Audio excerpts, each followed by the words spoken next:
नमस्ते दोस्तों। आज की हमारी हॉरर मिस्टीरियस कहानी में आपका स्वागत है। आज की जो ये हमारी कहानी है वो है दिल्ली के एक भूतियाना फ्लैट की। चलिए शुरू करते हैं बिना देरी किए हुए अपनी कहानी को।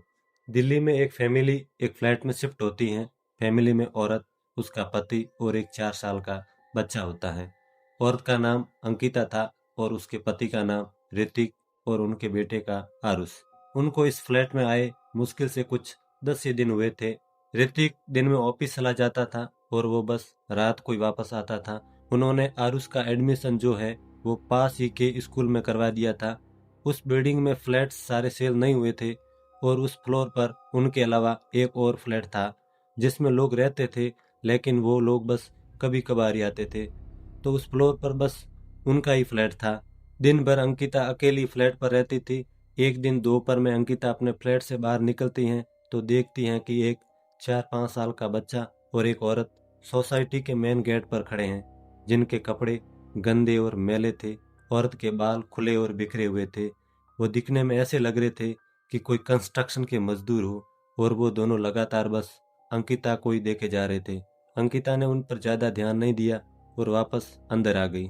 अगले दिन फिर दोपहर में वो किसी काम से फ्लैट से बाहर आई और वो देखती हैं कि वो बच्चा और वो औरत अभी भी वहीं खड़े हैं और लगातार उसके फ्लैट की तरफ ही देख रहे हैं। उसको थोड़ी हैरानी हुई, लेकिन उसने इस बार भी ज्यादा ध्यान नहीं दिया। शाम को उसके पति आए तो उसने सारी बात अपने पति ऋतिक को बताई। तो ऋतिक ने भी ज्यादा ध्यान नहीं देते हुए इस बात को गंभीरता से नहीं लिया। अगले दिन संडे था तो ऋतिक और आरुष दोनों घर पर थे। तो उस दिन संडे को अंकिता को कोई नजर नहीं आया और फिर उसने भी उस बात का कोई जिक्र नहीं किया। मंडे को जब उसका पति ऋतिक ऑफिस चला गया और आरुष स्कूल चला गया तो अंकिता फिर फ्लैट पर अकेली थी। जब दोपहर होती है तो अंकिता को वो बच्चा और वो औरत याद आते हैं और अंकिता फ्लैट से बाहर जाती हैं तो वो देखती हैं कि वो औरत और वो बच्चा वहीं खड़े हैं और उसकी तरफ ही देख रहे हैं। अब अंकिता के सब्र का बांध टूट चुका था। वो अंदर आई और चप्पल पहनकर मेन गेट पर जाने लगी। जब अंकिता मेन गेट पर पहुंची तो वो बच्चा और वो औरत दोनों वहां नहीं मिले। अंकिता ने गार्ड से पूछा कि वो औरत और वो बच्चा कहाँ गए जो यहाँ पर खड़े थे। तो गार्ड ने कहा, मैडम यहाँ तो कोई नहीं है, मैं सुबह से खड़ा हूँ, मैं यहीं पर ड्यूटी कर रहा हूँ, मुझे सुबह से कोई नजर नहीं आया यहाँ पर। फिर अंकिता ने गार्ड से पूछा कि यहाँ कोई कंस्ट्रक्शन का काम चल रहा है क्या। तो गार्ड ने कहा, मैडम यहाँ पिछले 2 महीने से काम बंद है और कोई भी मजदूर अभी सोसाइटी में नहीं रहता।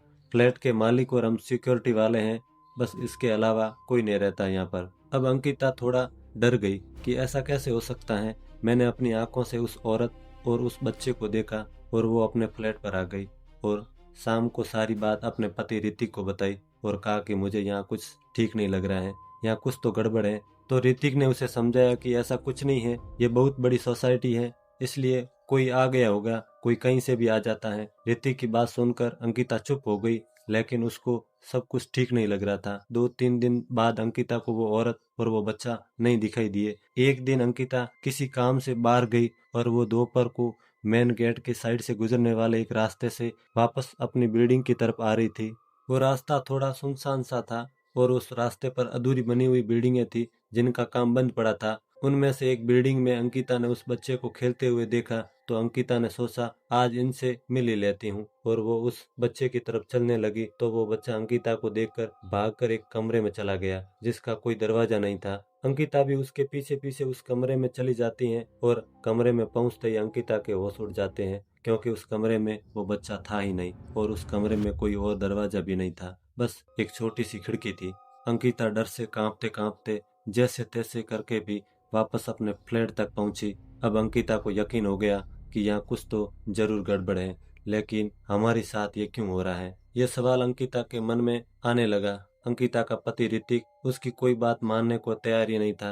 आसपास पड़ोसी भी नहीं थे जो कुछ बता सके। एक दिन अंकिता अपने फ्लैट पर सो रही थी तो उसको अपने फ्लैट के जस्ट बाहर किसी बच्चे के हंसने की आवाज आती है। अंकिता जल्दी से बाहर निकल कर देखती है तो उसके फ्लैट के आसपास कोई भी बच्चा नहीं था। एक दिन अंकिता अपने फ्लैट पर टीवी देख रही थी तो पहले तो उसको लगा कि फ्लैट के बाहर कॉरिडोर में कोई चल रहा है। फिर अंकिता को महसूस होता है कि उसके फ्लैट के बाथरूम में कोई शावर चलाकर नहा रहा है। उसने जाकर देखा तो शावर तो बंद मिला, लेकिन वहाँ फर्श गीली थी और ऐसा लग रहा था जैसे अब भी किसी ने पानी डाला हो। अब तो अंकिता को रोज कुछ ना कुछ महसूस होने लगा, कभी फ्लैट के अंदर कभी फ्लैट के बाहर। उसने काफी बार ऋतिक को बताया, लेकिन ऋतिक ने कभी उसकी बात पर गौर नहीं किया। उसको लगता था कि अंकिता को यह सोसाइटी पसंद नहीं है, इसलिए यहाँ रहना नहीं चाहती है, इसलिए यह सब झूठ बोल रही है। एक दिन अंकिता किसी काम से बाहर जाती हैं और दोपहर में फ्लैट पर आती हैं। आकर जैसे ही उसने फ्लैट का लॉक खोलकर दरवाजा खोला तो उसके होश उड़ गए। वो औरत और वो बच्चा अंकिता के बिल्कुल सामने खड़े थे। अंकिता ने घबराते हुए पूछा, कौन हो तुम और अंदर कैसे आए? तो उन्होंने जवाब दिया, हम तो पहले से यहाँ रहते हैं।